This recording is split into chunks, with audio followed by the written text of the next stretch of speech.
মনের কষ্ট সহ্য করতে পারে নাই বলে ফাঁসিতে ঝুলে গিয়েছে, বিষ খেয়ে ফেলেছে। অপমান সহ্য করতে পারে নাই বলে সে সুসাইড করেছে। আত্মীয় স্বজনের কথা সহ্য করতে পারে নাই বলে সুইসাইড করেছে। পরীক্ষায় ফেল করেছে বলে সুইসাইড করেছে।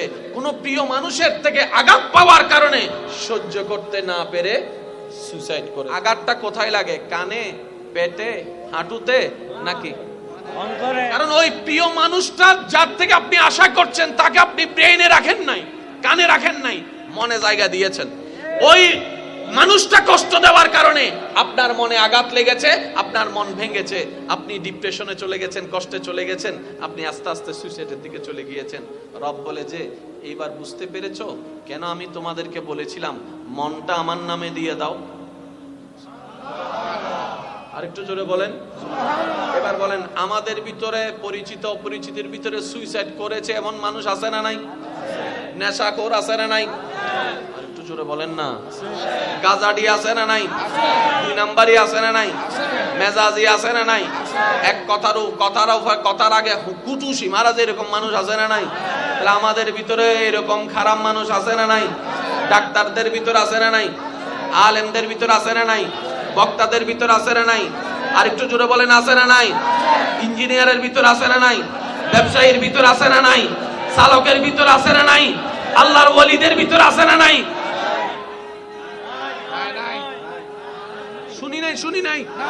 সাহাবার ভিতর আছে না নাই? আহলে বাইতের ভিতর আছে না নাই? আল্লাহর ওলিদের ভিতর আছে না নাই? তো ওনারাও মানুষ, আমরাও মানুষ, সেম টু সেম হওয়ার কথা। ওনারা বলছেন আমরা সেম টু সেম হব না। কেন?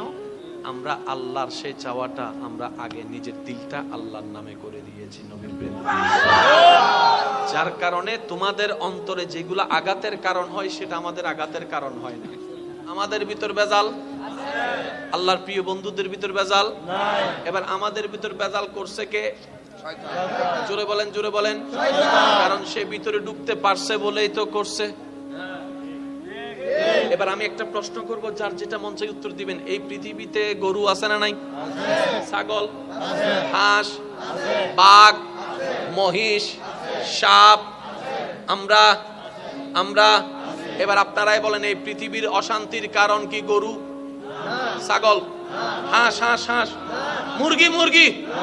কারা? যারা পড়ালেখা করি তারা, যাদের বলার জবান আছে তারা, কথা বলেন না রে ভাই, যাদের নিজের চলার পা আছে তারা, যারা আল্লাহ যাদেরকে শ্রেষ্ঠ বানিয়েছেন তারাই হচ্ছে এই পৃথিবীর অশান্তির কারণ। একটু ভাবেন, কিন্তু আমি তো অশান্তির কারণ হওয়ার কথা ছিল না। যে জান্নাত চাচ্ছে এখানে শান্তি না অশান্তি? তো অশান্তিওয়ালা তো জান্নাতে যেতে পারবে না। কি বলেন আপনারা? অশান্তিওয়ালার সাথে